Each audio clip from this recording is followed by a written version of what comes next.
Jotono no khulungka tini hinge am phaimani kalai kham tini hinge jotono shaimano tini hinge 15 August hinge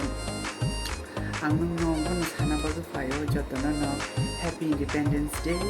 kaham ke pali di kaham ke tonglai di tong thokai tong di odini o shalin jakarogo hinge ashuno ang ko nyam hinge an cover dance boy ang hep ma 15 August special dance खेलमानी हाबा खौजानि dance लाबो नंनाय हेफोरनो नायदि समामादि space करिनि बागै आंरो जागासे करि खान केमेरा होबन बागै आवन बागै cover dance आं special dance खाइनाय नायदि sok cembelni kaja walama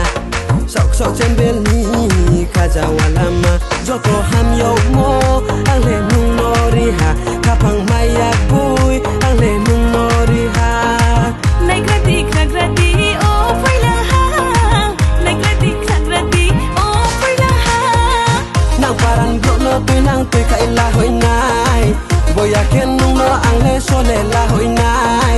nang paran bro tu nang tu kai la hoi nai boya ken nung no angle sole la hoi nai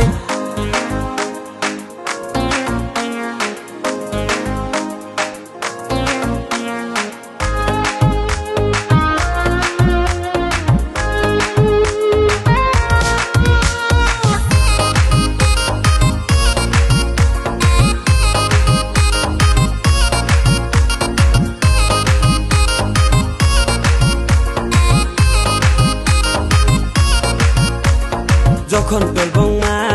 sikla sok nang mi nil vai tau sa de bulye tong lai na jokhon tolbong ma sikla sok nang mi nil vai tau sa de bulye tong lai na thoya hane chong pai nai ne no bai tong ni hiye thoya hane chong pai nai ne no bai tong ni hiye manoro tang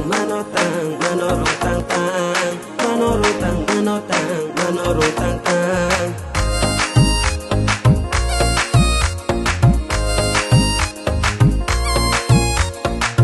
Financial rang za umawo nong bai ang babro pami financial rang za umawo nong bai ang babro pami ani pali rasi onu soya umo tongi dut cha ka oha